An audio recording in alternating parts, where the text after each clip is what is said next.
Hey there, welcome back to our channel.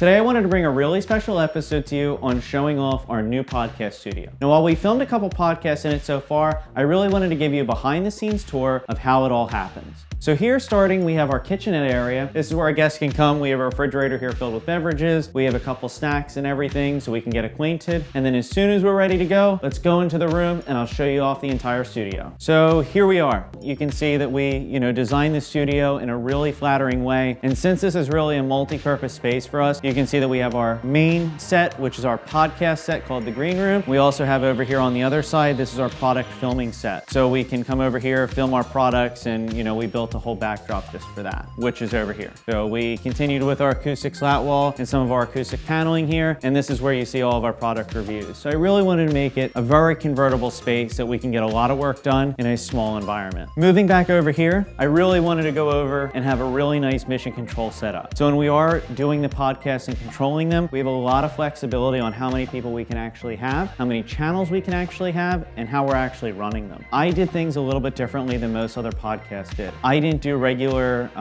phantom powered condenser microphones. I actually wanted to do wireless microphones. So it gives our guests a little bit more flexibility to move around. We can have slightly different areas. We can even include more people than the amount of microphones we have up there now. So down here, you can see we have our wireless rack. Those are our 4 channels of Shure QLXD wireless. We have a digital stage snake down there, which sends a digital signal back to our Behringer. We have a power conditioner and a couple other little network switches just to keep a network in this room. Like I mentioned, we are running off of a Behringer X32. This gives us 32 available channels if we did want them. Not that we would ever have space for it, but better to have more than less, and it's really easy to control. Then over here we have our program monitor. So as you can see, we have 1 camera up so far. We're actually filming on the other camera, but our main camera is a Canon R6 Mark II, and our B camera is a Canon R5. Then it goes down here into an 810 mini. This does give us the ability, if we did ever want to live stream, we have the ability to do that here. It's also just a really good video switcher depending on what cameras we're looking at during the actual podcast. And we do record all of our audio on a Tascam, and we also dual record as well. So we record one on the board itself and one on the Tascam, and that's where we get our audio from. So moving forward, you can actually see we have all of our aperture lights on the ceiling. We did a big lantern light in the center, and then we did our 2 mini soft boxes up top here with our domes. So that gives beautiful hair lights above our guests. It covers each side of the table perfectly. And you can see that we can actually fit 4 people at our podcast table, which is really nice because a lot of studios actually be really tight when you start to add more people. But I thought it was really good, and especially being collaborative, that we could even take meetings in here or have at least 4 people in here for a podcast, if not more. Focusing on our back wall here, we did our acoustic paneling again to stay true with the theme. And then we also did this really nice faux bush wall, which does help with the noise as well. And then we did our LED neon sign, which I think is a really cool touch. We did some uplighting on the ceiling, which is actually downlighting onto our green here. So we really wanted to make it feel fresh and modern, but play on our colors as a company, and that's what we did here. So like I said, it's a really big convertible space for us on what we actually use it for, what we film in here. That was a big thing for us. So now if we take a look at our ceiling, we can actually start here in the back. So we have our ADJ Ultra Hex Bar 9s, which means we have 9 total LEDs up top, and we just colored them green, which is really nice because they're full RGBW UV lights. So we could have any color under the sun, but we chose green to keep it true with evergreen in the green room. And then coming back, you can see all of our other lights on the ceiling. We have an Aperture 300X and 2 200 Amaran 200Xs as well as our hair lights. And we used a lantern for our main and then 2 mini boxes for our smaller lights. Also paying close attention to the ceiling, you can see all of our rigging, and now we have everything properly balanced with 15-pound sandbags to compensate for the actual stretch of pipe that's out there. And then you can see up there we have our Shure antenna. Like I said, we are a true wireless environment, which is really nice, where we can have people move their microphones around and not be tethered to a cable, and I thought that was important for us and our guests. Moving back here, you can see we have another light. This is for our second set over here. So when we are doing video over here, all we have to do is just plug that in and we can start filming over here. So we are a fully convertible studio environment here, which is great for flexibility.